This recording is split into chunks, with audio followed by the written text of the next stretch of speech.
Getting enough high quality sleep consistently is hands down one of the most important needle movers that you need to follow to optimize your testosterone levels naturally. Notice how I emphasized getting enough, high quality, and consistently.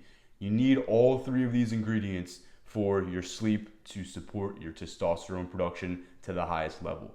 So first, let's talk about getting enough. Every man is different. Every person needs different amounts of sleep. I know some people who can get away with 6 hours of sleep. I know some people who need 9 or more hours. So it really depends on your chronotype and your chronology and your genetics. But if you focus on sleep quality and just let yourself sleep as much as you need, and you wake up without an alarm, which we'll talk about later, you'll figure out how much sleep that you need. Now, the number one excuse that I hear when it comes to getting enough sleep quantity is, I don't have enough time. I'm too busy to get enough sleep. This is simply a reflection of a lack of time management skills. If you don't have enough time to get enough sleep, your life is out of control. So let me ask you, what are you going to do? Are you going to go the rest of your life not getting enough sleep and end up with Alzheimer's at age 40 and die of a heart attack? I mean, testosterone aside, getting enough high quality sleep is probably one of the most important things you can be doing for your overall health. Since not having enough time is just a result of a poor time management system, if you feel like you're too busy to get enough sleep, you need to fix the root of the issue, which is your time management skills. In order to improve your time management skills, I highly recommend 3 books. The first is The 4-Hour Workweek by Tim Ferriss. If your job or your career is overwhelming you and you work long hours and that's why you're too busy to not get enough sleep, this book will significantly help with that. So The 4-Hour Workweek by Tim Ferriss. The second is Time Management for Mortals by Oliver Burkeman. And the third is Slow Productivity by Newport. That one will also help you if your career is a limiting factor as well. So if you don't have time to get enough sleep, if that's your excuse, focus on your time management skills. So now getting enough sleep quantity should no longer be a problem. The second is your sleep quality, and there are a lot of factors that go into that. And the first is consistency. Going to bed and waking up at as close as possible to the same time every night is one of the most important factors of getting high quality sleep. So try to get to bed and wake up within an hour, no more than an hour, every single night. Here's how this works. When you wake up in the morning, your brain slowly starts releasing a chemical called adenosine. And the longer you're awake, the more adenosine that you build up throughout the day. Your body also secretes melatonin about 16 hours after waking up. So when you wake up at the same time every day, your adenosine buildup and melatonin release will occur later in the evening at the exact same time, right when it's time for you to go to bed. So that feeling of fatigue and tiredness, like you want to go to sleep, will hit you right when it's time to go to bed, and you'll transition into sleep seamlessly. So the first step for consistency is just going to bed and waking up at the same time, within an hour of the same time, every single day.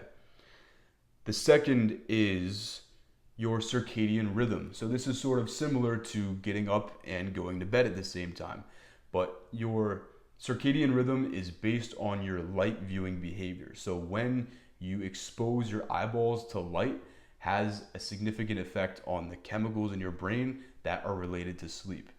This is because as human beings, we evolved to work with the sun. So when the sun rose, that would wake us up, and when the sun set, that would make us fall asleep. So when you wake up in the morning, the first thing you want to do as soon as possible after waking is getting natural sunlight in your eyes. You might have heard of this before from Andrew Huberman. It's one of his classic tips. But if for whatever reason you can't get natural sunlight in your eyes right after you wake up, at least get as much artificial bright light in your eyes as possible. So turn on all the lights in the house, and getting this bright light in your eyes will tell your body it's time to wake up, because your brain uses sun and light exposure through your eyes to tell your brain that it's time to be awake. And how does the brain know it's time to be awake? Well, it releases a chemical called dopamine. So by getting sunlight in your eyes, your brain releases dopamine. And dopamine levels are actually closely correlated with testosterone production. So generally speaking, this is an oversimplification, but having enough dopamine in your brain has a direct effect on your testosterone production. So by getting natural sunlight in your eyes and increasing your dopamine levels, this will also support your testosterone production independent of sleep. And then throughout the day, you want to try to get some sunlight in your eyes as well. So take 5-minute walks out of the office, out of your house, to get sunlight in your eyes. The key point is whenever you want to be wakeful, get bright, natural light in your eyes. In the evening, you want to do the opposite. You want to dim your lights and reduce your exposure to blue light, which I'm sure you've heard, about an hour, hour and a half before bed. So this would involve turning off all the unnecessary lights in your house. You can use candle light or orange lights. You want your lights to be colors that reflect the natural sunset. So if you didn't know, you've probably heard that getting blue light in your eyes, like from your phone and computers and TVs and computer screens, you've probably heard that blue light before bed is bad for your sleep quality. And the reason for this is because the sky is blue. So us human beings evolved to be awake when the sun is up and when the sky is blue. So blue light signals our brain to be awake. Likewise, red, orange, and other colors that are associated with the sun setting, and also the same colors as fire, which is interesting because human beings would have cooked and eaten around fires at night. So coming full circle here, at night, you want to reduce the overall brightness of the lights in your house, and you also want the colors to be red and orange hues. So for this reason, I highly recommend installing these smart light bulbs into your lights. And I'm gonna pull up some footage here. These lights are actually a red color, so you can still navigate your house and not walk into the walls in pitch darkness, but still expose your eyes to red lights, which tell your brain that it's time to go to bed. Candle lights are also great because it mimics the fire that human beings would have sat around before bed in our evolutionary history. So that's the second protocol, which involves getting sunlight in your eyes in the morning and throughout the day, and then dimming lights and reducing your exposure to blue lights about an hour before bed.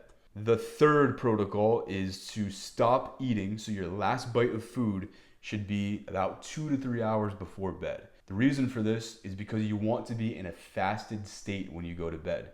If you're trying to digest food and you have a full stomach right when you go to bed, your body's going to prioritize digestion as opposed to all of the processes that go on during sleep, like clearing out metabolic waste in your brain and all the other factors that your body, or all the other processes that your body undergoes when you're sleeping. So that protocol is you want to stop eating 2 to 3 hours before bed. The third protocol, which I mentioned earlier, is you want to wake up without an alarm.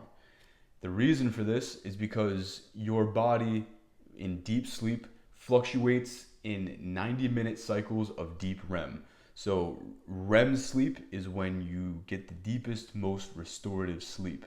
And these occur in 90-minute cycles. So if you set an alarm and you wake up right in the middle of one of these REM cycles, not only will you be groggy when you wake up and feel like you need more sleep, but you'll also be disrupting one of the core restorative features of sleep, which is the REM cycles. So how do you wake up without an alarm, without oversleeping? You need to set an alarm the night before to go to bed in plenty of time so that you wake up before you need to be ready to go for the day. So let's say you need to be awake at 7 a.m. to get to work by 8 or 9. What you would do is you would set an alarm for 8 p.m. the night before to remind you to start winding down and getting to bed. And if you're in bed by 9 p.m., even if you sleep for about 9 straight hours, you'll still wake up in time for 7 a.m. So by going to bed plenty early with plenty of time left in the morning, you ensure that you get all of the sleep that you need. And if you wake up a little bit earlier in the morning, that's great. You have more morning time for yourself to exercise or do something else productive. So that's, I forget what number we're on, but that's the next protocol, is wake up without an alarm in the morning. And to do that, you set an alarm at night to remind you to go to bed in plenty of time to wake up without an alarm in the morning. The next protocol is to ice your balls. This isn't directly related to sleep quality, but it's related to testosterone and sperm production. So as men, we have testicles for a reason, and they hang outside of our bodies because they need to be cooler than our core body temperature. So in order for our testicles to produce sperm and testosterone optimally, they need to be at a lower temperature than the temperature of our bodies. But most of us, when we sleep under the covers, the ambient environment around our testicles is about the same as our body temperature because we're under the covers. So all night long, it's possible that your testosterone, your testicles might be a bit too warm to produce their sperm and testosterone optimally. So what you can do is ice your balls. Icing your balls isn't as bad as it sounds. And I use an ice pack like this that's flexible and it's somewhat soft, so it's not super abrasive on your boys. You can put a paper towel over it so it's not super cold, but putting that on your gentleman downstairs before bed feels kind of nice, believe it or not, and that will help keep your scrotal temperature cool, at least while you're falling asleep, and that could help with your testosterone production as well. The next protocol for optimal sleep is eye shades. If for whatever reason your room is not pitch black when you go to bed, maybe your wife is up and she stays up a little later and needs the lights to see, or if you have lights coming through your window, wear eye shades because light coming in through your eyes is going to tell your body that you need to be awake. And it also just the sensation of wearing night shades over your eyes, compressing your eyes just feels good, makes your eyes feel heavy and tired. And eye shades will definitely improve your sleep quality. While we're on that, the next is mouth tape. Taping your mouth shut is crucially important because of the process of nasal breathing. If you sleep with your mouth open, which a lot of people do, this is called sleep apnea. You sleep with your mouth open, this leads to shallow breaths. So it looks something like this. And these shallow breaths lead to the release of cortisol. And like we mentioned earlier, cortisol is a stress hormone which tells your body to be awake.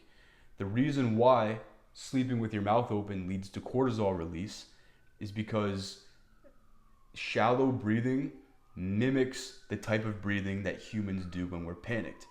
Imagine if a caveman saw a saber-toothed tiger and had to run away. Well, he'd be out of breath and he'd be panting like this type of breathing is associated with the fight or flight response.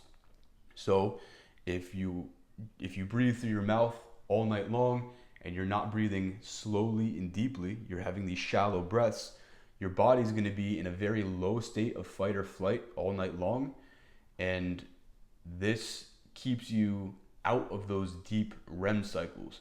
So by taping your mouth shut, you force yourself to breathe through your nose and deeply down into your diaphragm like this.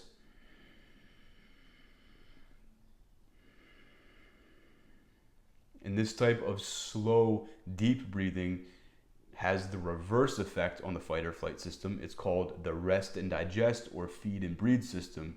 And this is associated with much better sleep quality. So taping your mouth shut will improve the quality of your deep breathing and thereby your sleep. Next up is earplugs. These are something that I just recently invested in because I moved to a new city and there's always sirens going on, and our AC unit sounds like a tank, and it would make this rattling noise in the middle of the night and it would wake me up. And what I didn't realize is this was disrupting my 90-minute REM cycles. So I invested in these wax earplugs that you warm up in between your fingers and you shove them in your ears. And I gotta tell you, they are an absolute game changer. They're really comfortable and they can adapt to your ears. You can reuse them and wash them. And if you have noisy dogs or kids or any ambient noise that wakes you up at night or disrupts your sleep, those will block them out really well. So earplugs, that's your next protocol. Up next, we got avoiding stimulants and alcohol. So you probably already know this one, but you shouldn't be drinking coffee at least 6 hours before bed. Caffeine has a half-life of 12 hours, so that means after 6 hours, half of the caffeine is in your body. But it takes 12 full hours for all the caffeine to be out of your body. So I would say you'd want to stop drinking caffeine about 10 hours before bed. And even if you know this, a lot of people don't actually do this because most people are pretty dependent on caffeine and they need an afternoon coffee to get through the day, which if that's the case for you, that's also a sign of low testosterone because testosterone gives you energy. So stop drinking caffeine 6 to 10 hours before bed. If you like nicotine, cut that out 4 hours before bed. So no Zins, no vaping, no nicotine gum or anything at least 4 hours before bed. And so too with alcohol. You really shouldn't, if you want high testosterone levels, you shouldn't be drinking at all. But if you are going to drink, you want your last drink to be, I think the time is about 4 hours, three or 4 hours before bed. Alcohol, more than 1 or 2 drinks, has a pretty deleterious effect on your sleep quality. So you've got to cut that out before bed. You also want your sleeping environment to be cool. If I remember correctly, the optimal sleep temperature is about 65 degrees, might be a little bit cooler than that. And there's nothing worse than waking up when you're hot and you're sweaty. It's just, not only does it not feel good, but your core body temperature needs to be below a certain threshold in order for your sleep to be as deep and restorative as possible. So make sure your room is about 65 degrees. Another one that a lot of people don't take into consideration is the importance of a wind down routine. Human beings are very habitual. So if you have a wind down routine that you repeat every single night before bed, you condition your brain to associate that routine with going to bed. So this could be as simple as brushing your teeth, planning out the next day, and then reading for 10 minutes and then going to bed.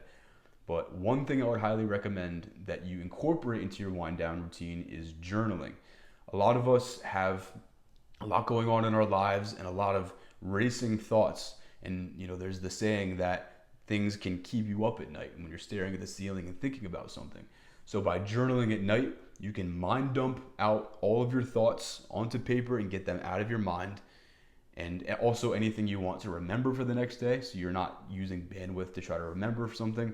Just mind dump it all into your journal, and once you close that journal, just leave the day behind you, and you can rest assured that you've addressed everything that needs to be addressed, and you can let your mind rest and get good quality sleep. So a wind down routine, and in that wind down routine, journaling is something that you should include, which will help your mind settle and ease into sleep. In terms of supplements and substances to help with sleep, the only things that I recommend are chamomile and valerian tea. There's pretty good research that both of these help with sleep, but you just don't want anything to be a crutch or something that you're dependent on. And speaking of that, melatonin is something you only want to use when you're shifting your sleep schedule. So let's say you want to start going to bed earlier. I would recommend only using melatonin for 1, 2, maybe 3 days because it helps your body shift your circadian rhythm back. But you don't want to take melatonin every night, not only for dependency reasons, but also for health reasons. Melatonin is a hormone in and of itself, so it has other interactions in your body, and it's just not something you want to take every night. So if you want a little something to help you sleep, valerian and chamomile tea, magnesium can also be helpful, but you really don't need to be taking much in terms of supplements for optimal sleep. Also, cut back on your fluid consumption about an hour or two before bed. If you drink too much water, you'll just be up at night peeing constantly, and every time you wake up, it can lead to a minor disruption in your sleep.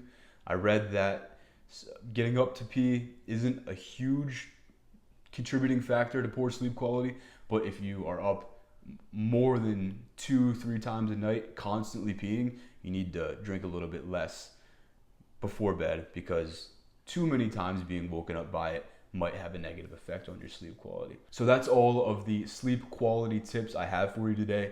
If you manage your time effectively so you can get enough quantity sleep, you follow these tips to get good quality, and you do all of this consistently, you are well on your way to optimizing your testosterone production.